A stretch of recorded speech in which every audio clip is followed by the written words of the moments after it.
truly declare and affirm and truly declare and confirm that the evidence I shall give that the evidence I shall give shall be the truth, shall be the truth, the whole truth, and nothing but the truth. and nothing but the truth.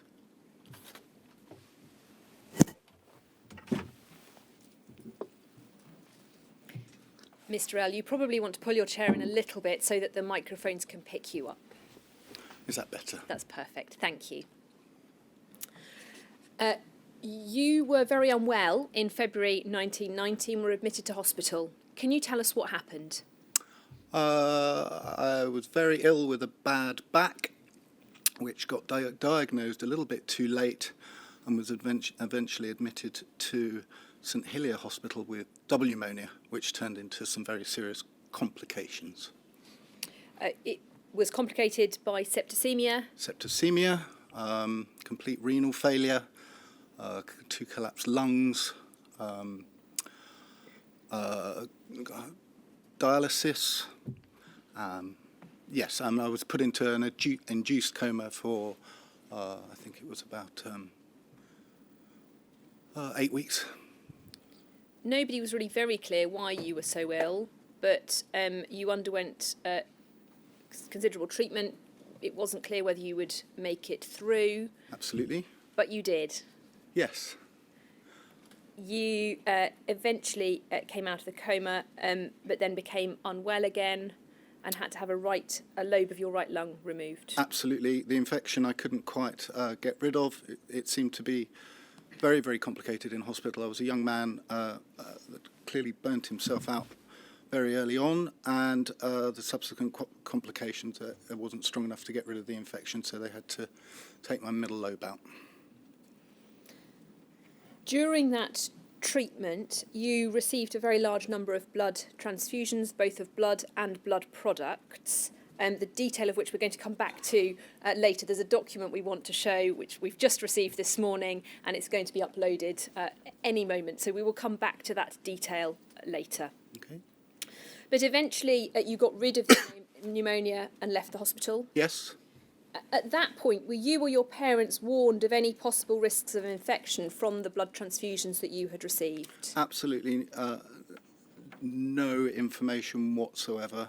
Everybody was very pleased that I was alive, and that actually it wasn't even noted on my discharge piece of paper that I had to travel around with. It wasn't actually noted that I had any blood products or blood transfusions at the time, which I think we've got as evidence.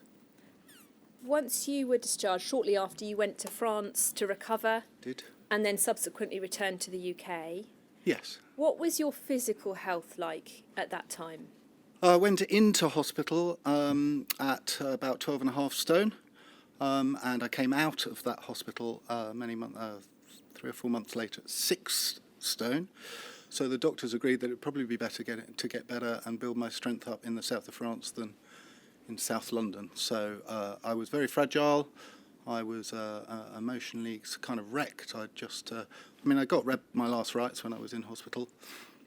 Both my parents came to say goodbye to me, so it was all rather shocking for a 19-year-old man that was just beginning life, really. So it scarred me both physically and mentally, and it came to kind of define who and what I am today, really. It was a very important yet tragic and painful experience.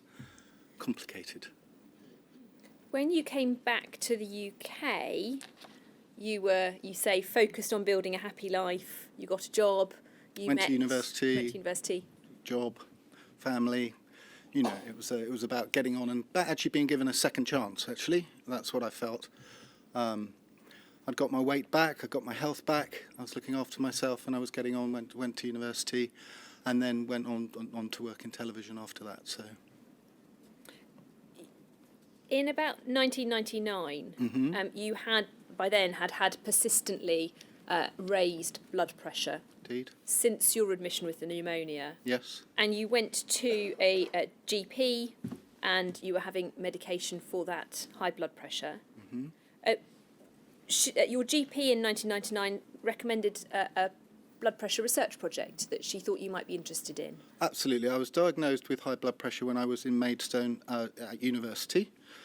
I think I was about 25, which is pretty young to be on blood pressure tablets. And my diligent GP back in South London said, what is all this? Let's try and get you off the drugs. There happens to be a research thing going on at St George's Hospital. I'd like you to get involved. So I joined it. I thought that would be interesting. Let's try and find out what this blood pressure is all about. And what did that research project involve? It involved a change of diet, lowering salt, lots and lots of blood tests, and a lot of investigation of measuring and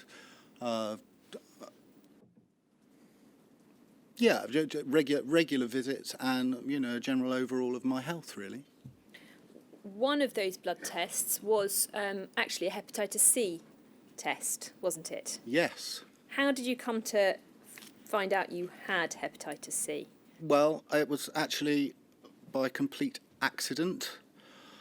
I was phoned up at home by Dr. Rice from the Path Lab, who literally took it on himself to say, we've found some antibodies of the hepatitis C virus in your blood. And I said, well, who are you? What are you calling me for? What's hepatitis C? And I think he realised that I didn't know anything about it, and immediately said, do you want to come over to the hospital? I live very close to the hospital.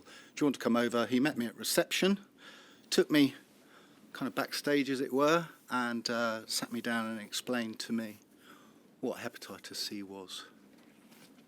How did you feel when you were told that by Dr. Rice? Well, I've always been pretty aware of my health background and that it was very serious.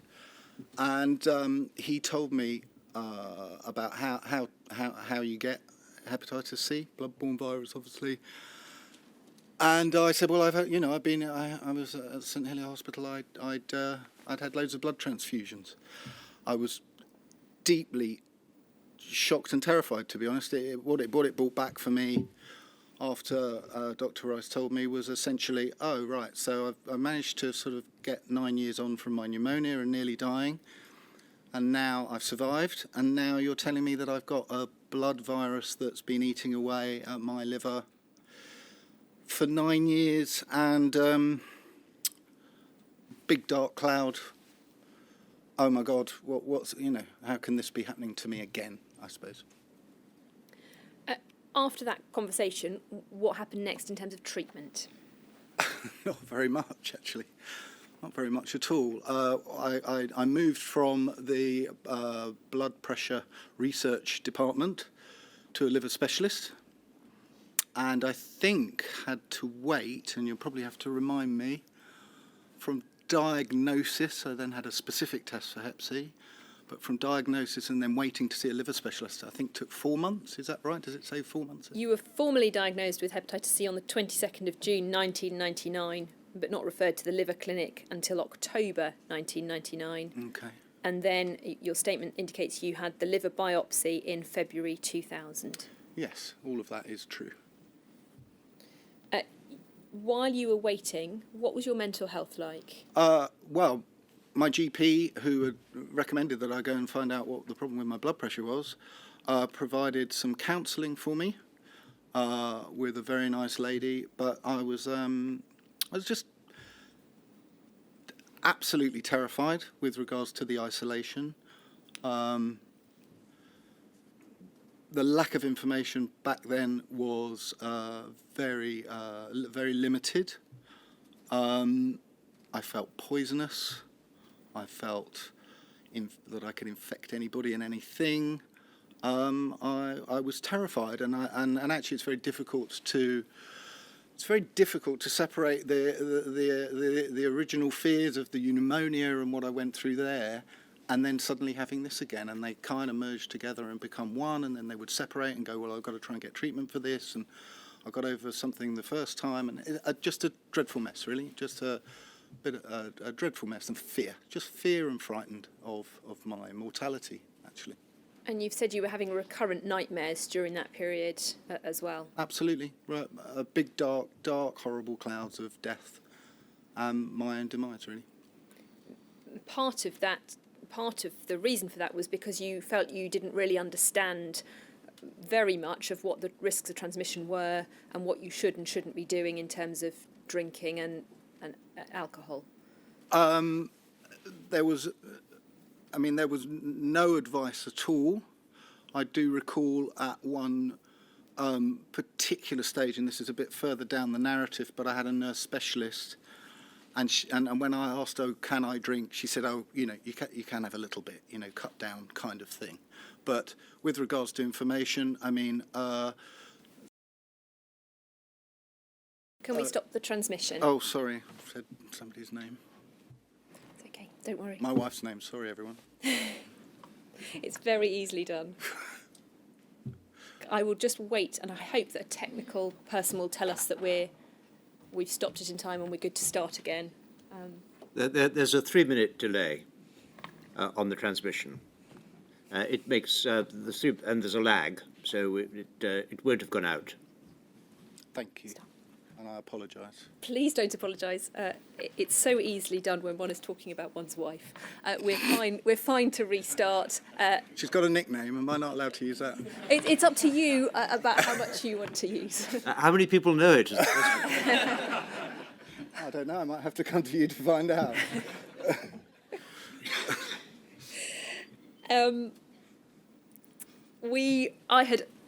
We're fine to start the transmission again. I had asked the question of that part of the reason you were particularly concerned was that you hadn't been given a huge amount of information about the risks of transmission.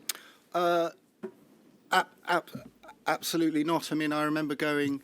There was a little support group that was coming out of a place in South London that was full of. It was set up by some intravenous drug users that had all been diagnosed, and I joined that group, but I was the only one that had got it from a blood transfusion. And there's just a lot of misinformation even in that group, actually. And I became, trying to get. I think I got a couple of books, and my wife did a lot of research and helped us. And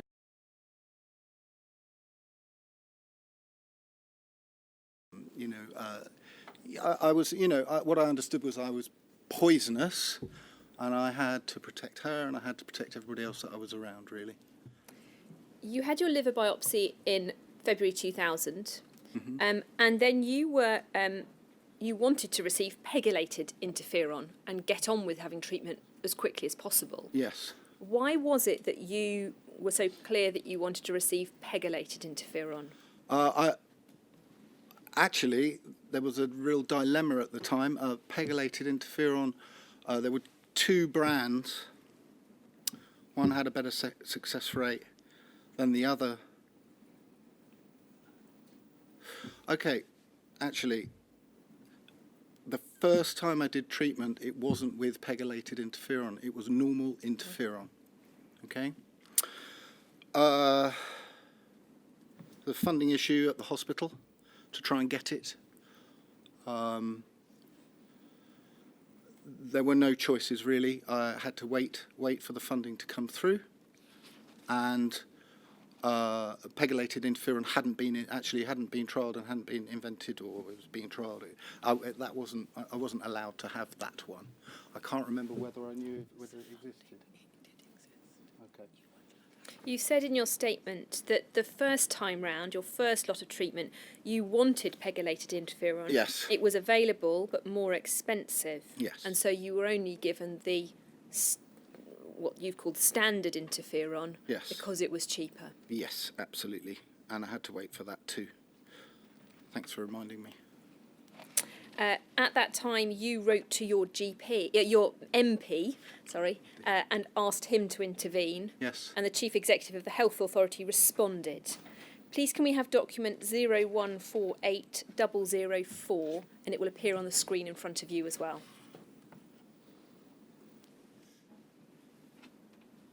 And if we look at the third paragraph,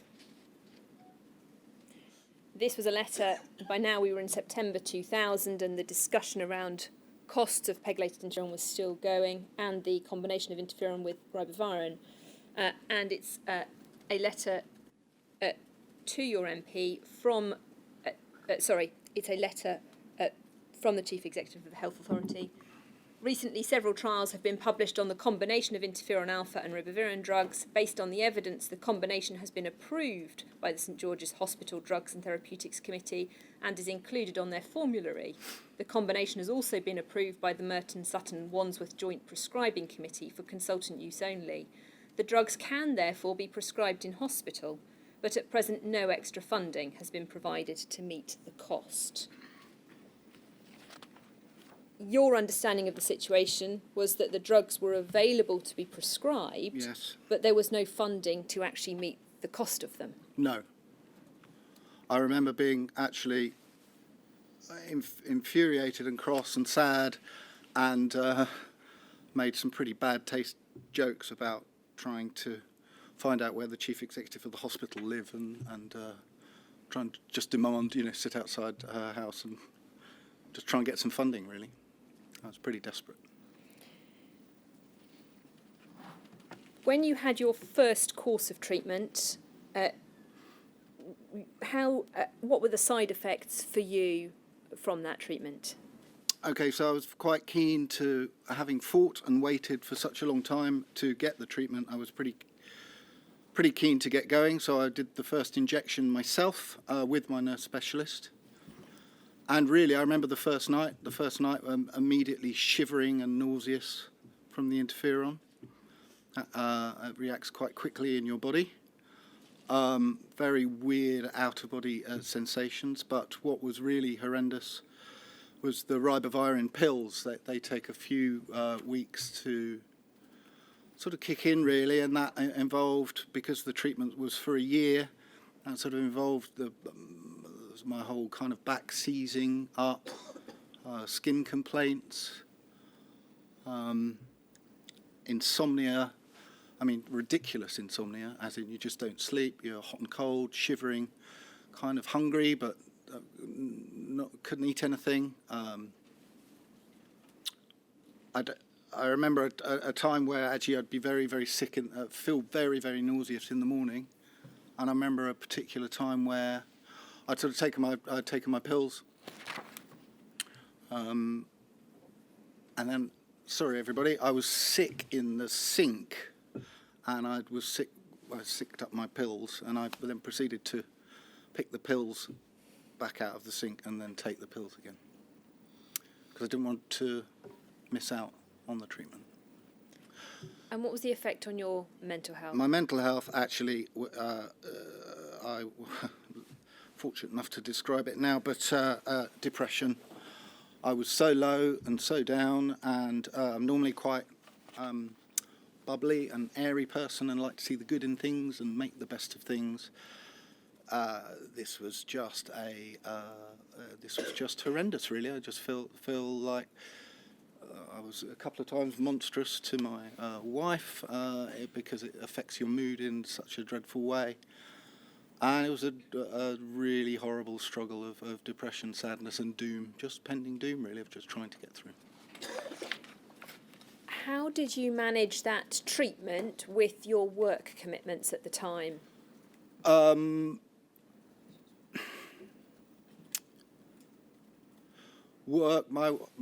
My work were extraordinarily supportive. It was a sort of a top 100 company. They'd known that I've got the blood from a blood transfusion, so of course I didn't have any stigma around. You normally get the, oh, you got it from that, did you? God, that's really bad news. So they were very sympathetic. Some people did understand, some people didn't. A few close colleagues really did understand. And actually they allowed me to sort of go in. I wanted to continue to work because I thought staying at home for the first 2 weeks of treatment, which is what I did, I didn't want to end up rotting on the sofa, and my mood was so low and it was also dreadful anyway. I thought to have a bit of a focus and to have a purpose made me feel better. So actually I remember going in for the first time after a couple of weeks of being on the treatment and sort of getting as far as Clapham Junction on the train and then just turning around and coming back because you're just feeling so sick and awful. And then finally sort of getting to work, sitting there for an hour, doing nothing, and then, getting back on the train and going home again. That was a day's work. Thanks very much. We'll just do that. And essentially I was doing sort of 2 or 3 hour days, little jobs at work. they were very good, but you know, it had a purpose, and you know, to look out the window took my mind off a few bits and pieces. But they were very supportive. They were very supportive. Your I treatment. felt lucky by that, by the way. Your treatment lasted a year, Yes. but then on the 3rd of May 2002, you received a letter which told you that you had relapsed. Yes. After I sadly can't remember the details, but they did a check on me at the beginning of treatment, and my viral load had gone down, and it was all looking quite good. It looked as if I'd cleared the virus whilst I was on treatment. But 3 months after the end of treatment, I came back Hep C positive again. And that broke my heart. So, what was your reaction?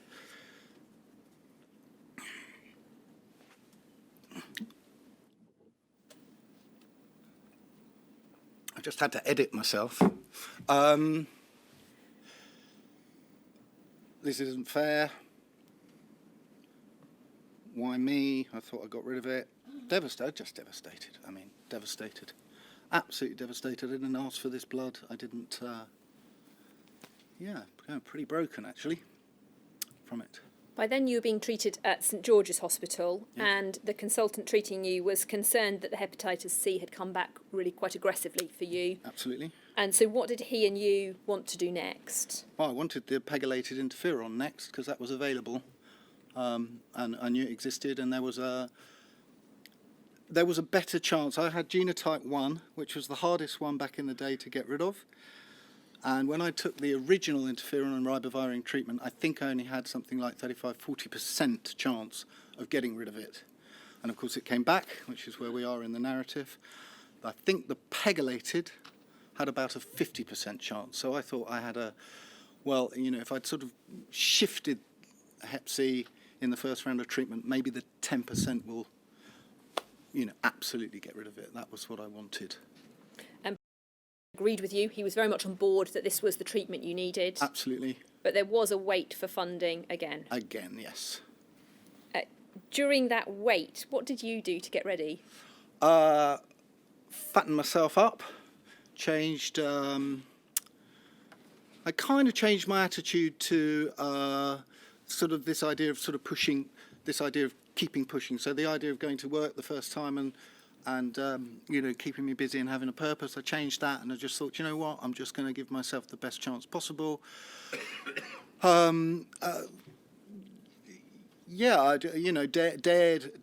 I also, had to get myself in the position of daring to hope that the next treatment would make a difference. Would make a difference, really.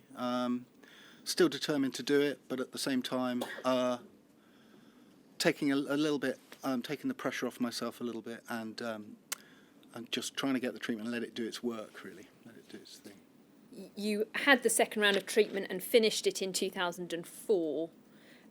How did you feel during that second round of treatment?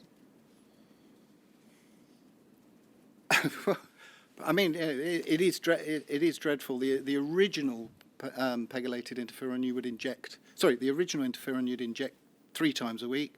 Pegylated interferon you only injected once a week, but still the ribavirin, seized my back up. Still low moods. Just another horrendous year. I still had support from work, which was very, very useful to enable me to do it for the second time. Extraordinary support from my wife.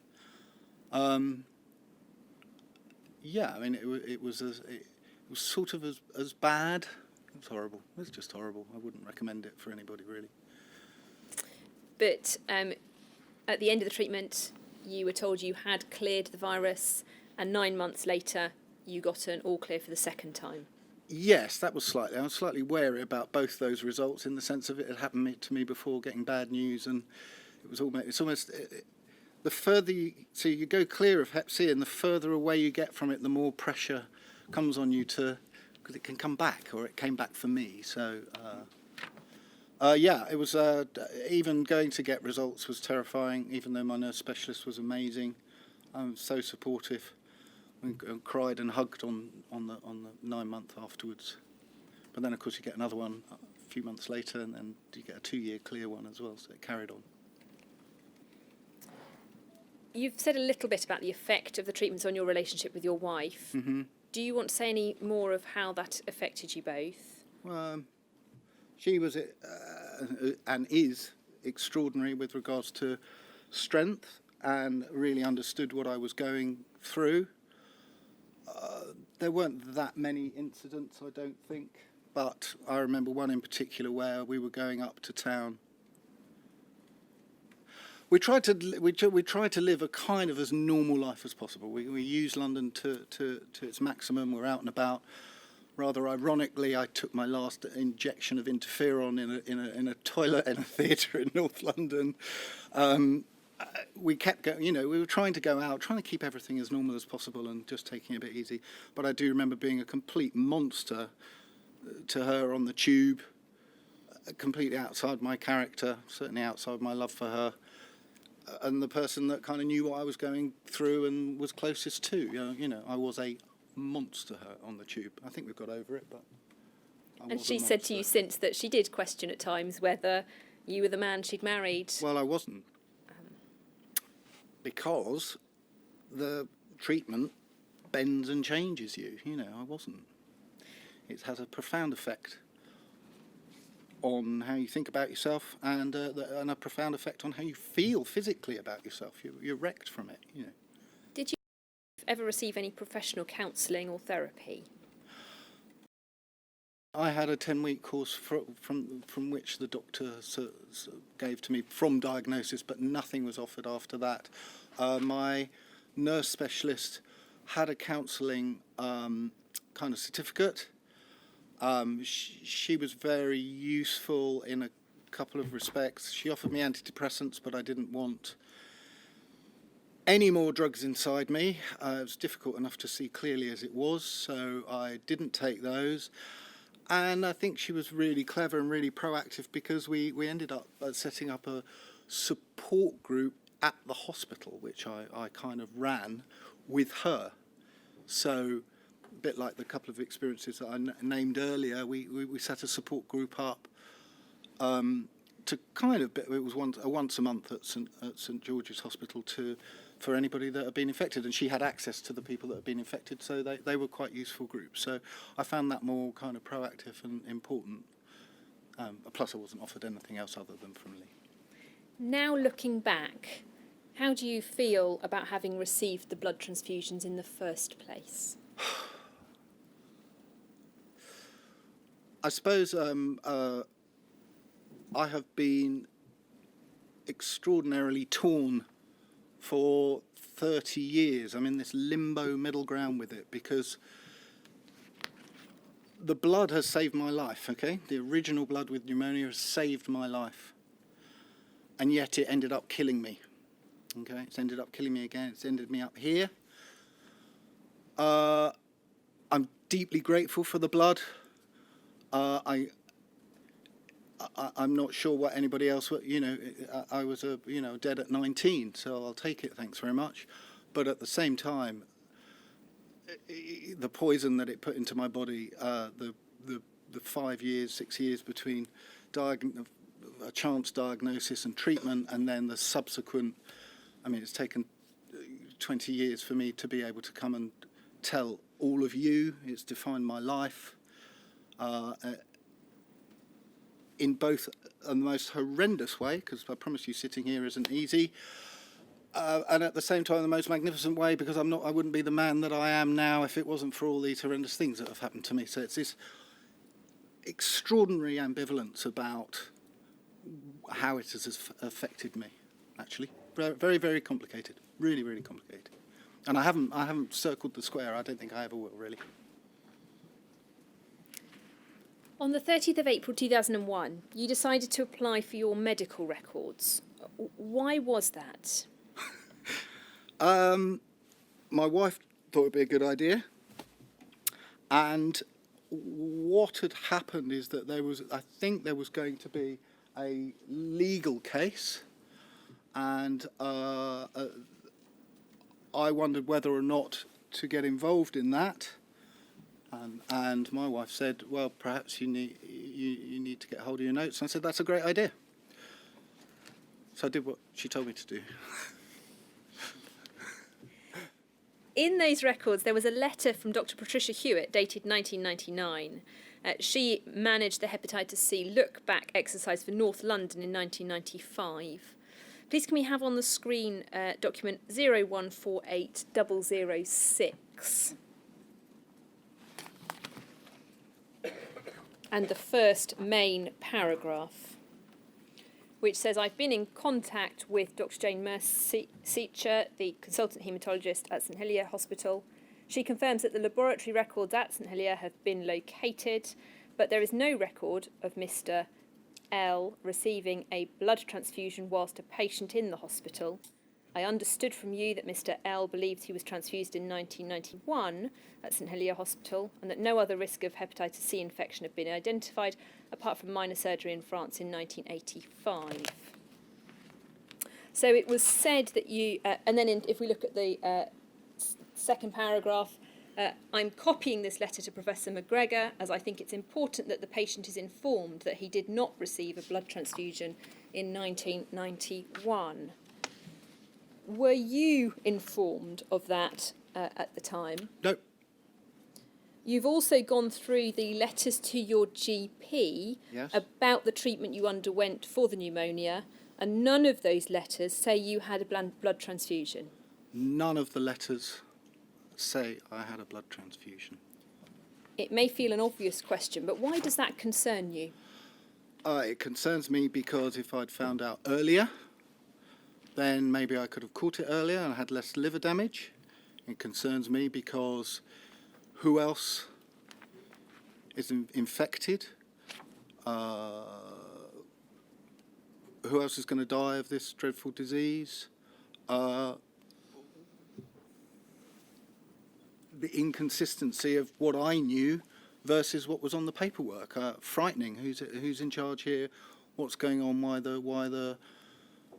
Why is there no information? I mean, it's terrifying. I consider that I found out by accident. So that letter that everybody's seen then, that wasn't shown to me. I didn't see that.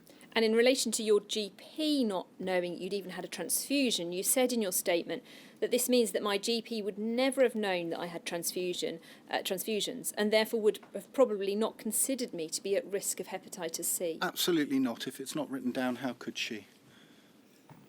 There was obviously evidence of blood pressure tests. That's what she sent me off to do. But there was absolutely nothing in my medical records to say that I'd ever had a blood transfusion. In the doctor's letters. In the doctor's letters. In 2001, when you requested your records, what process did you follow? What did you do? Well, I phoned up St Helier Hospital, and I got asked to put through to the records department, and I asked for my medical records of the time that I had pneumonia back in 1990. The lady at the end of the phone said, OK, I'll go and have a look for them and I'll call you back. She phoned me back a couple of days later and said, actually, I have found them, Mr. L. There's quite a lot of them. Would you like, what do you want? And I said, actually, I'd like them all, please. And she said, well, it's £1 a copy. It's £1 for a copy, and the limit is £50. I said, well, I'll have them lot. She said, well, send me a cheque for £50. And she photocopied me this. A full lever arch of documents. Full lever arch of documents. All my medical history from my time in ITU, intensive care, the 3 months in a coma and everything else. So. And in those documents, if we can have 001480008, the most recent documents. It must be 9 then.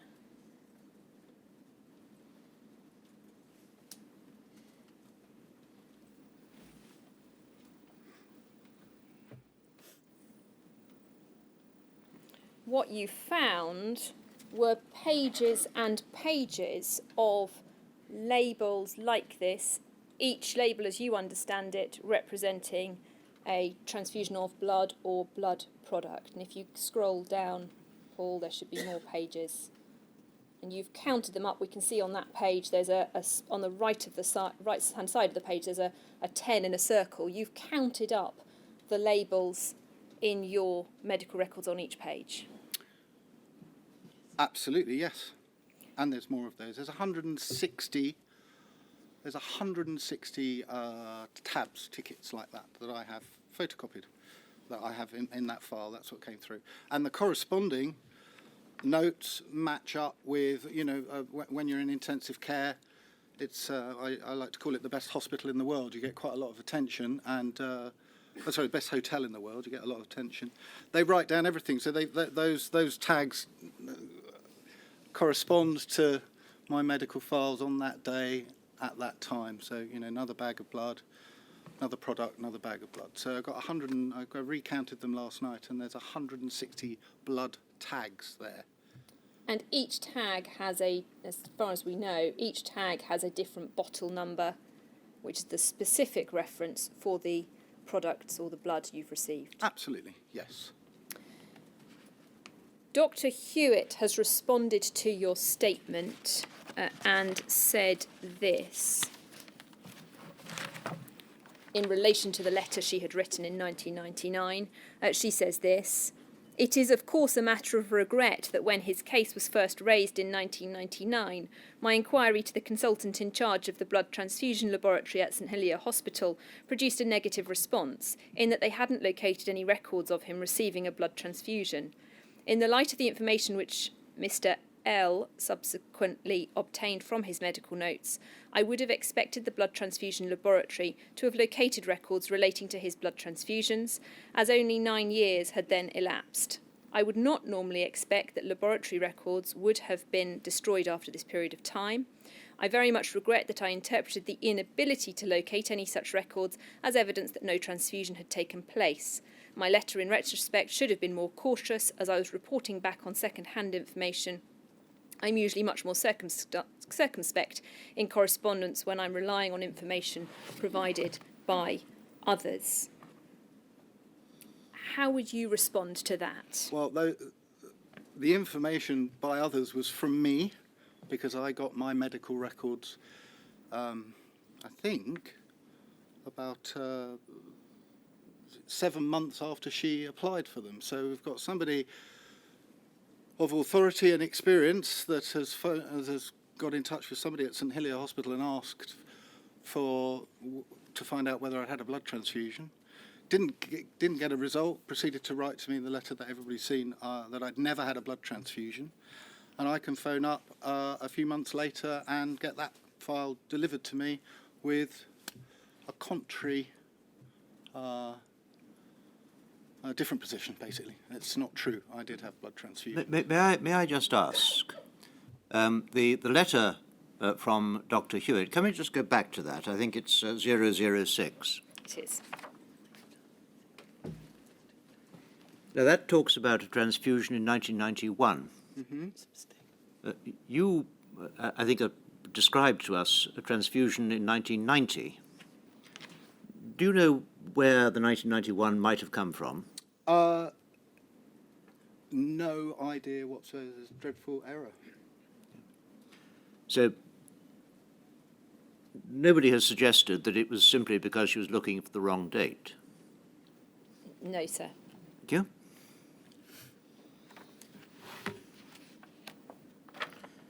And you would have been clear, I suppose, at all stages of the sort of operation that you had. Absolutely. And the length of time you were in hospital. Absolutely. I'm reminded every day from the scars on my body and the drain holes and the tracheostomy and everything else. Absolutely. Yeah, thank you.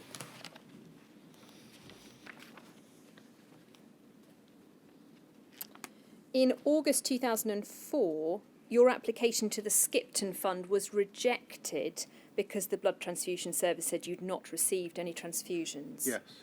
When you heard that, how did you feel? Well, I mean, just dismayed and shocked, because it's like somebody else is rewriting your history for you. I went and checked the file. I went to have a look at those photocopies. I had to yet again revisit pneumonia and nearly dying, and going, oh, no, I have had it. I'm not going mad. I have had blood transfusions. Right, it's all there. God, thank God for that. I've got the file. Thanks, I've got the file. In October 2004, your treating doctor wrote to Dr. Hewitt querying her original letter. Yes. And if we can have 0148007, please. And if we look at the, I'm sorry, my numbering doesn't match those on the system. Can we do 008? It should be a letter. Thank you. If we go across the page to the second part. I'm sorry, I'm sorry, Paul, can we have 0148007? It should be something different. Yes, it was my fault. Sorry. If we look at the very last section of it, the treating doctor wrote to Dr. Hewitt and enclosed from your records the photocopies of the labels of all the blood transfusions that you had had. Can we just remove that? Of course. It indicates the nature of the work that he was doing at the time. Thank you, sir. Can we please remove any reference to that from the transcript when it's published? Thank you.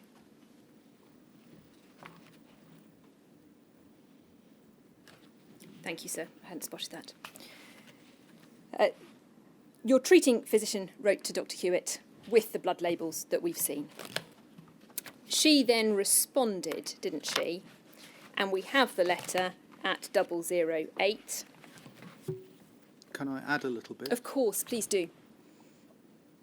Having gone back and checked in my file that I had had the blood transfusion, I then provided some photocopies to my liver specialist to then forward on to Patricia. I provided the evidence to my liver specialist, who then forwarded it on to Dr. Hewitt.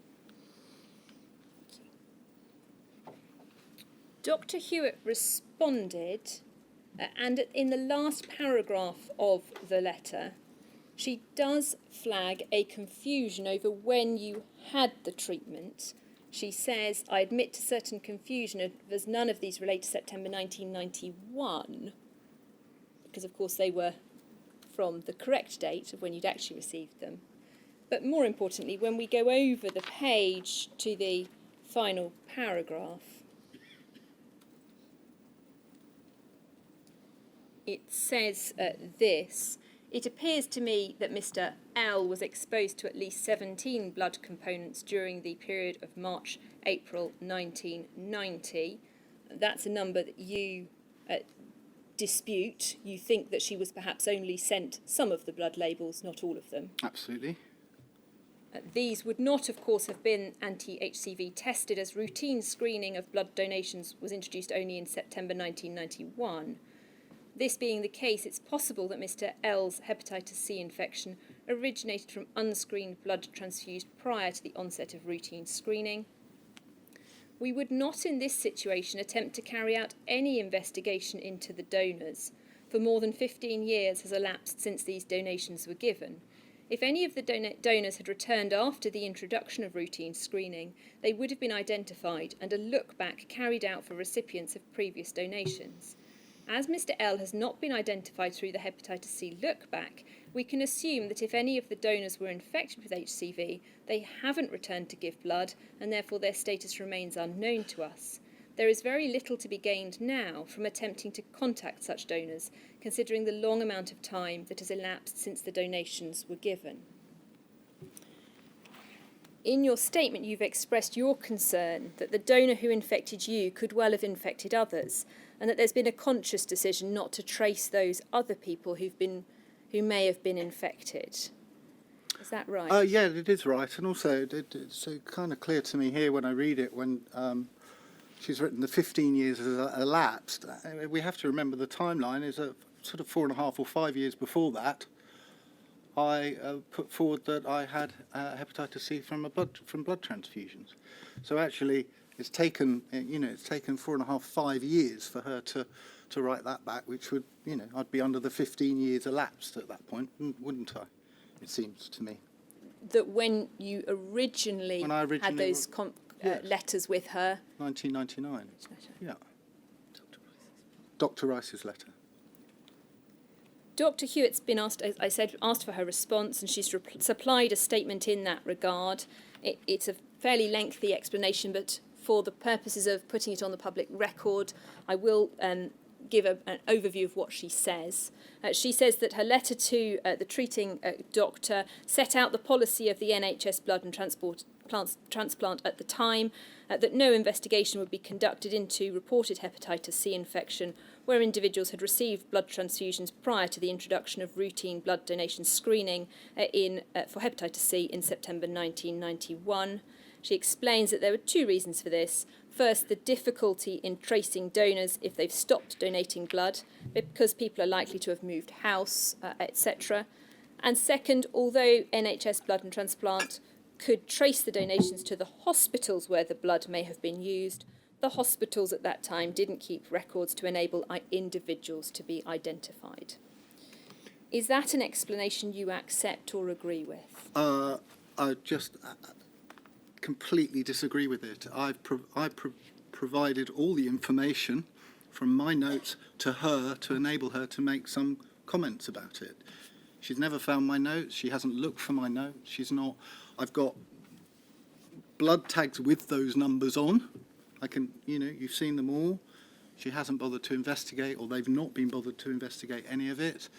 And the only information that she has on my particular case is from the evidence that I have given her, which she's inaccurately actually written down in her letters, actually. She's not even got that right, I'm afraid. The other thing which puzzles me a little is the use of the word routine in relation to screening, which suggests that there may have been screening done, even if it wasn't routine to screen all.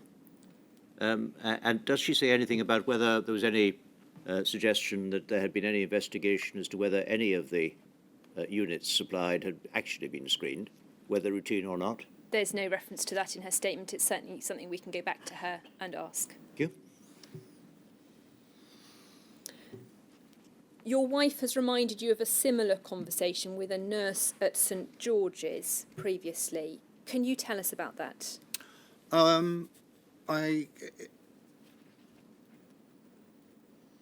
There was obviously concern about who'd been infected by what blood and what blood products, and we had some concern on who else has got this, who else is going through this, and said to my nurse... Could we stop the transmission? Oh, sorry. Wifey.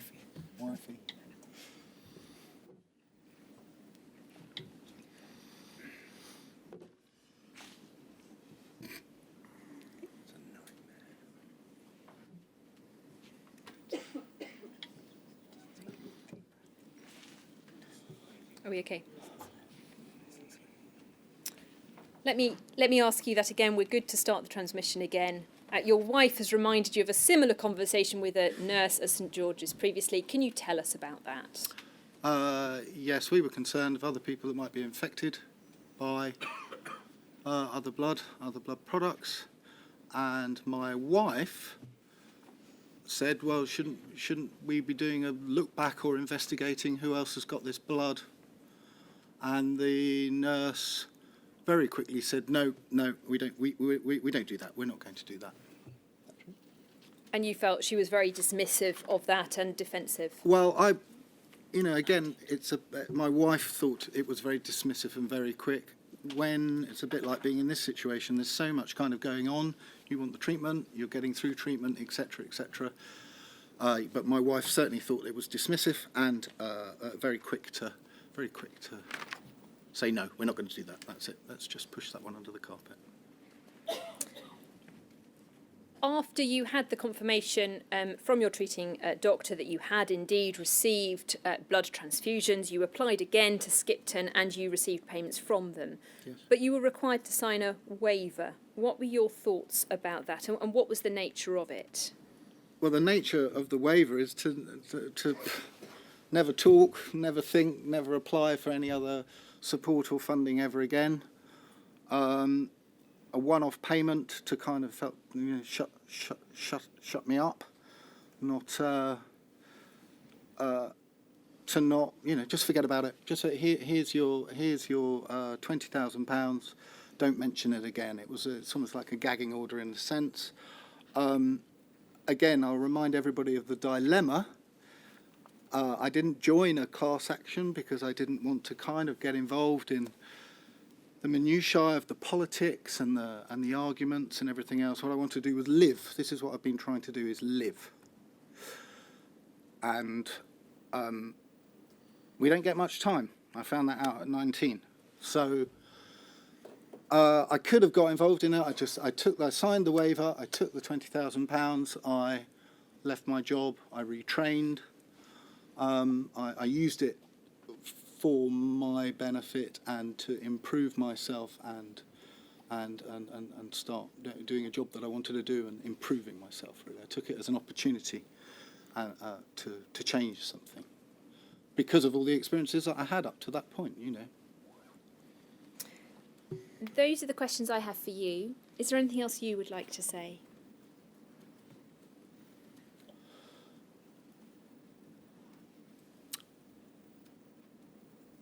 I'd like to thank everybody for finally being interested.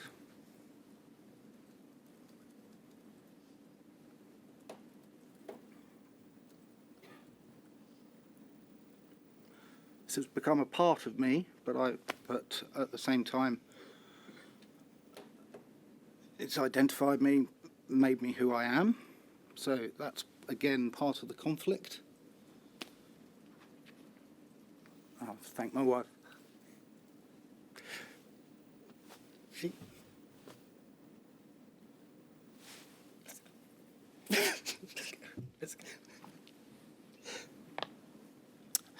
She's been extraordinary. And if she hadn't said by the notes, just hope that I continue to listen to her for the next 20 years, really, because she's been amazing. Thank you, everyone. Sir, do you have any questions? No, I don't. Well, thank you very much, both of you, Mr. L. and Nick. Wifey. Thank you.